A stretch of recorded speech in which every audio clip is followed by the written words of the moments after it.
दोस्तों आज की इस वीडियो में हम बात करने वाले हैं इंग्लिश ग्रामर के एक ऐसे टॉपिक के बारे में जिनका यूज आप सुबह से लेकर शाम तक बार बार करते हैं और इनके बिना आप सेंटेंसेस बना ही नहीं सकते। तो चलिए वीडियो को शुरू करते हैं। तो आज हम देखने वाले हैं do, does, did, has, have, इन सब की फुल एक्सप्लेनेशन और बिल्कुल हिंदी के साथ देखेंगे और आज से आप भूल जाओगे। तो चलिए शुरू करते हैं। तो देखिए सबसे पहले हम देखने वाले हैं डिड। देखिए डिड का हम यूज करते हैं दो तरह से। पहला होगा पास्ट के इंडेफिनिट टेंस में, जिसमें हम नेगेटिव और इंटरोगेटिव सेंटेंसेस को बनाएंगे। दूसरा होगा सिंपल पास्ट के नेगेटिव और इंटरोगेटिव में। तो चलिए देखते हैं। देखिए जो पास्ट इंडेफिनिट है इसमें आपको सबसे पहले सब्जेक्ट लिखना है, फिर डिड, फिर नॉट, फिर वर्ब की फर्स्ट फॉर्म और फिर ऑब्जेक्ट। अब कुछ बच्चे कंफ्यूज हो जाते हैं कि सिंपल पास्ट तो और पास्ट इंडेफिनिट ये दोनों तो एक ही हैं। तो देखिए मैं आपको बता दूं, जो पास्ट इंडेफिनिट है वो है टेंस और जो सिंपल पास्ट है ये है सिंपल पास्ट के सेंटेंसेज। इनमें आपकी वर्ब नहीं होगी, लेकिन जो टेंस वाले सेंटेंसेज होंगे उनमें आपकी वर्ब होगी। अब देखिए खुद ही, जो सिंपल पास्ट है उसमें सबसे पहले सब्जेक्ट, फिर डिड नॉट, फिर हैव आएगा। यहाँ पर वर्ब की जगह पर हैव आ गया और ऑब्जेक्ट, बस इतना ही इसमें आएगा। इससे ज़्यादा इसमें कुछ नहीं आएगा।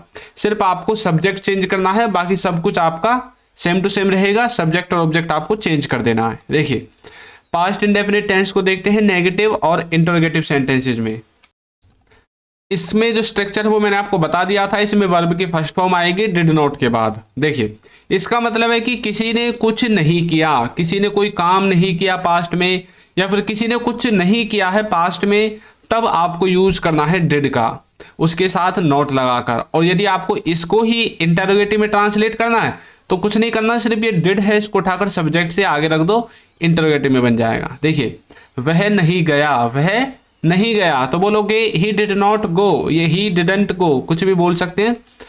आपने नहीं देखा तो बोलोगे you did not watch, you did not watch, आपने नहीं देखा। क्या वे नहीं गए तो बोलोगे डिड दे नॉट गो। तो मैंने आपको बोला था इंटरोगेटिव बनाने के लिए ये डिड है इसको सब्जेक्ट से पहले रख देना है। तो देखिए दे से सब्जेक्ट उससे पहले हमने डिड रख दिया और सेंटेंस आपका बन गया। तो समझ में आ गया। नेक्स्ट है सिंपल पास्ट के नेगेटिव और इंटरोगेटिव में। वहां पर देखिए इसका जो स्ट्रक्चर है वो थोड़ा सा डिफरेंट हो जाएगा, क्योंकि इसमें वर्ब की फर्स्ट फॉर्म के स्थान पर आपको परमानेंट हैव का यूज कर देना है। अब इसका सब्जेक्ट कुछ भी हो, आपको हैव को किसी भी रूप में चेंज नहीं करना है, हैव ही रहेगा। कभी आप यहाँ पर ही, सी, इट यानी कि थर्ड पर्सन सिंगुलर देखो और इसको हैव से हैज में कन्वर्ट कर दो, ऐसा नहीं होगा। ये बात आपको याद रखनी है। इसका मतलब है किसी के पास कुछ नहीं था, किसी के पास कोई वस्तु नहीं थी, वहां पर आपको इसका यूज करना है। देखिए मेरे पास कार नहीं थी तो बोलोगे I did not have a car, I did not have a car.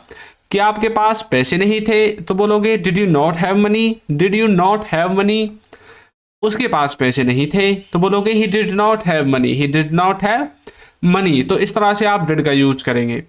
Next देखिए, यदि अभी तक आपने हमारी बुक्स को परचेज नहीं किया है तो लिंक डिस्क्रिप्शन बॉक्स में आपको मिल जाएगा। और हाँ, यदि अभी तक आपने हमारे इंग्लिश ग्रामर के ऐप को डाउनलोड नहीं किया है तो जरूर कर लीजिए, फ्री ऑफ कॉस्ट है, एक भी रुपया आपका खर्च नहीं होगा और आप इंग्लिश भी सीख जाओगे। लिंक डिस्क्रिप्शन बॉक्स में है। कंप्लीट स्पोकन इंग्लिश ग्रामर इसमें कवर कराई गई है। तो नेक्स्ट है डू डज। डू डज का मतलब होता है, इसको भी हम दो तरह से यूज करेंगे जिस तरह से हमने डिड को यूज किया था। इसमें सबसे पहले प्रेजेंट इंडेफिनिट टेंस में यूज करेंगे नेगेटिव और इंटरोगेटिव सेंटेंसेस को बनाने के लिए।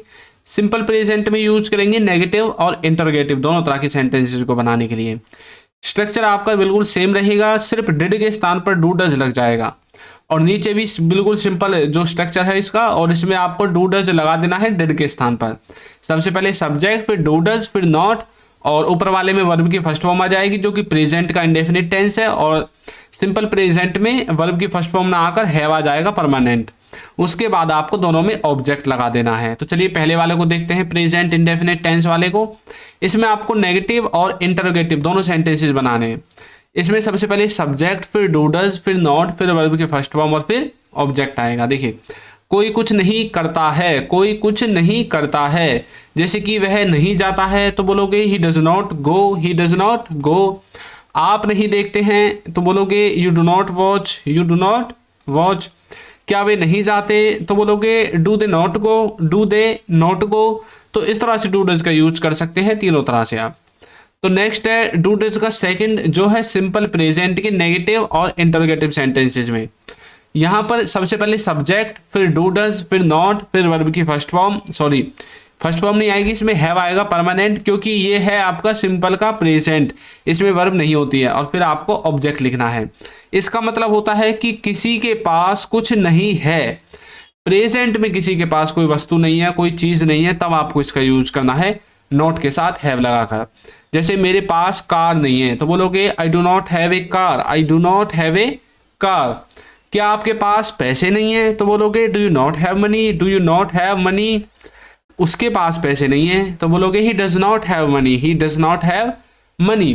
तो इस तरह से डू और डज का यूज करेंगे आप सिंपल प्रेजेंट के नेगेटिव और इंटरोगेटिव में, और प्रेजेंट इंडेफिनिट के नेगेटिव और इंटरोगेटिव में। तो हमने यहाँ पर क्या देखा कि डू डज को हमने डिड से रिप्लेस कर दिया, या फिर डिड को डू डज से रिप्लेस कर दिया। तो डू डज प्रेजेंट के लिए, डिड पास्ट के लिए यूज होगा। नेक्स्ट देखते हैं हैज हैव का यूज। हैज हैव का मतलब होता है कि इनको भी हम दो तरह से यूज करेंगे, एक होगा प्रेजेंट का जो परफेक्ट है वो, और एक होगा आपका सिंपल प्रेजेंट। तो प्रेजेंट के परफेक्ट टेंस का देखिए, इसमें आपको सबसे पहले सब्जेक्ट लगाना है, फिर हैज हैव के बाद वर्ब की थर्ड फॉर्म लगाकर ऑब्जेक्ट लगा देना है। लेकिन जो सिंपल प्रेजेंट होगा इसमें आपको हैज हैव के बाद कुछ नहीं लगाना है, डायरेक्ट ऑब्जेक्ट लगा देना है। यानी कि सबसे पहले सब्जेक्ट, फिर हैज हैव, फिर डायरेक्ट ऑब्जेक्ट। देखिए जो प्रेजेंट परफेक्ट है उसको हम देखते हैं सबसे पहले। इसका मतलब होता है चुका है, लिया है, ली है, दी है, या फिर दिया है।